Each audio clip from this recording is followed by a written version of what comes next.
live from Los Angeles. Welcome back to Good Morning LaLa. And it is such an incredible honor to be sitting next to this world-renowned composer, Nima. Thank you so much for being with us today. Of course. Thanks for having me. Love the socks. Love the socks. Thanks. It's all about the socks. So how did you become a composer? Like, we're like, would you just like be born a genius, or how does this happen? No, not really. I wish. I actually grew up playing Persian classical music, of all things, and then I moved to LA and wanted to kind of just make money in music somehow.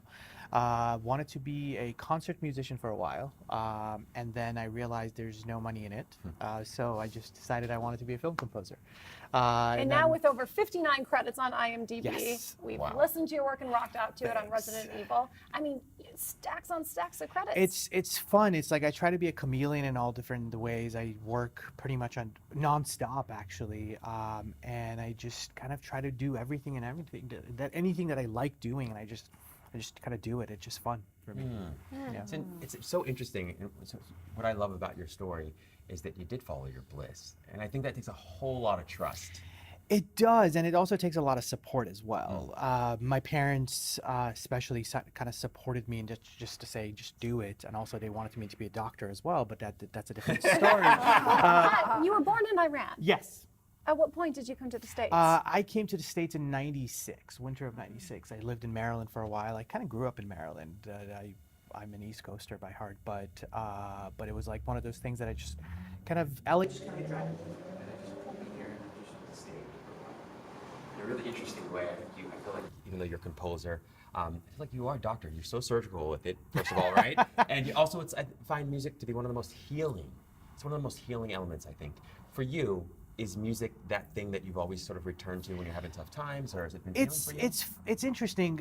Music for me is it's multiple things. As I was explaining, I like silence, but then there's this kind of a little kind of glimmer of hope at all times that you could just kind of come back to any sort of music, and it just kind of gives you any emotion you're kind of seeking, if you will. As far as for me, writing and just kind of being like, okay, I feel sad, let me just write a sad piece. It doesn't work for me that way. It's just kind of, I rather listen to somebody else doing a sad piece than just kind of doing that. So for me, again, it's just kind of, music is this, I guess it's a second nature to me. It's just what I've loved doing, and I've done it forever. It's just kind of another language for me. How would you describe that language? What is your style? It's color for me. It's all about color. Just even instrumentation of everything that I do is, it's all about the colors that I kind of just paint on my canvas. It's like if I use a violin or a cello or a percussion or a synthesizer, it's all kind of just what is going to be the palette work of it. So do you first Sure. do you look at the movie and see what the story's about and then get inspiration, or do you have inspiration and then you bring particular for me, pieces? it's a little bit of everything. I like reading the script first and then just kind of seeing where it kind of takes me, but it's also just kind of depends on the workflow. If the director comes and says, let me show you the film before you do anything, and that's the way that it works. It all depends on the workflow. It's so interesting. I am very deeply interested in people that are creative, and I've never felt particularly creative, so I've read a lot about sort of creative folks and how they get into that vortex, so to speak. Sure. When are you at your creative best? 2 o'clock in the morning. Is it? Yeah. It is. It's really interesting because like sometimes my wife hates it, but like I wake up in the morning, I wake up in the middle of the night, I'm just whispering into my phone, and she's like, "Go back to bed," and I'm like, "All right, fine, whatever." But recently I've had to actually train myself not to do that, to wake up that early and just kind of do something about it. Really? So, yeah. Do you find that there are certain moods that allow you to be more creative than others? I mean, I try not to do that. I try to make it just like whatever the, I guess more or less the film or project kind of relates to me, and just whatever it requires, I try to do that. It's not, I try to be a chameleon because I try to keep my creative thoughts just going. So, like right now, I'm working on a romantic comedy. Next week, I'm starting a horror thriller. So it's like it's just I go back and forth, and it's just fun to do that. So what do you look for in the projects that you choose and the directors Something you team up with? special, something that I like working on, something that actually have a little bit of something that I could bite onto, something that I could do something unique. I like to create my own instruments, so for me, it's just like if I have the choice of doing that, then it's fun to do that. You like to create your own instruments. instruments? Yes. What does that even mean? It's a rabbit hole I've went down a long time ago, and it's hard to come out of. It's a color thing. It's like a color I think of, and then I just build the instrument that I think it could work. So. Wow, so much better than the rabbit holes I find myself in. Oh, these rabbit holes you do not want to go down. And they result in these incredible blockbuster movies, these incredible works of art. I mean, I just find that so interesting. It's fun, yeah. The music industry has taken a big hit, obviously, Sure. some years back especially. And I know a lot of people in the music industry, and they've gone all towards film because that's really one of the only ways you can make money in the industry. What do you see happening with the music industry? It's a very refreshing thing, actually. It's like you could see anyone that actually has an iPhone is a filmmaker, technically, quote unquote.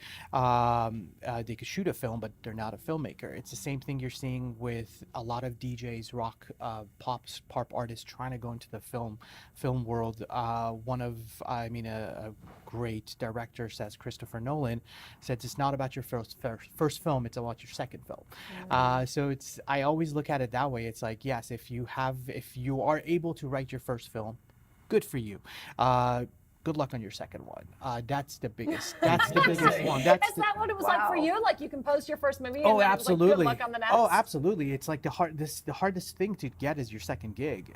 Because your first one, it just kind of sometimes falls on your lap. The second one is like, oh, what do I do now? What do I got to do? Who do I hire? Who do I kind of work with? Who is my publicist? Who's my agent? So it's always that. And it always takes that time of like proving them again that I could do it. So it's the same thing with the DJ. You could see right now, and there's a lot of amazing DJs and pop artists. Like look at Daft Punk. They're very successful. They were very successful in what they did. They did Tron, Oblivion, and they're just doing amazing stuff. So what was it about you, looking back, that got you the next gig? I just 59 wanted gigs it. later. I just wanted desire. I don't know if I could curse, but I'm just a persistent asshole, and just in every way you could think of. My wife will tell you that. I got her the same way. I'm just a really persistent person, and just if I want something, I just go get it. Where do you think you learned that from? I have no idea. It's just I don't know. It's just maybe I've always liked to be the underdog and just wanting to just kind of get something, just be better than whatever.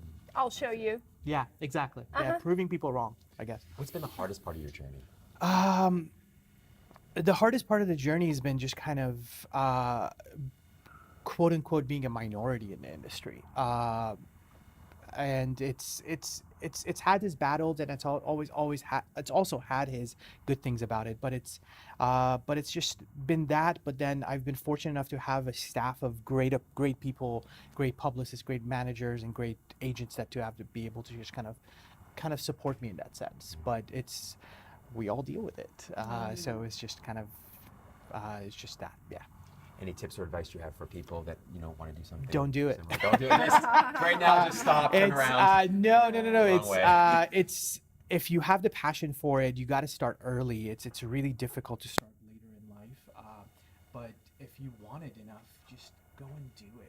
That's what I tell every filmmaker, every one of my friends, every intern that comes into my office, studio, anyone that comes in. I'm just like, if you really want it, if you have the passion for it, make sure you have the support system. Just go out there and just take care of it. Kind of just basically just do it. Love that. Yeah. So powerful. I love that. Yeah. Well, thank you so much. Of course. Again, for being here Thanks. with us. Thanks for having How me. can people listen to your work? Besides, obviously, the 59 credits. Is there a place we can direct them? Sure. My website, nimafilmmusic.com. I'm on Twitter, Instagram, all my whatever the handles are, Ostad Nima, OSTAD Nima. Pretty much all over the place. You just type Nima and you'll find me. And what's next for you? Next for me, there's an announcement coming out tomorrow. Tomorrow? Yeah, I can't talk about it too much, but I'll be at Tribeca with an awesome documentary called Roll Red Roll with Nancy Schwartzman directed, and it's an awesome, very, very important documentary about the Ohio State football team rape case and how kind of Anonymous came about and just kind of put that into focus. So it's really Wow. awesome. Wow. Yeah. Well, thank you so Lucky to much. be We're involved. excited Of to course. continue to follow and listen to your journey. Of course. Stay tuned. We'll be right back with more on Good Morning La La Land.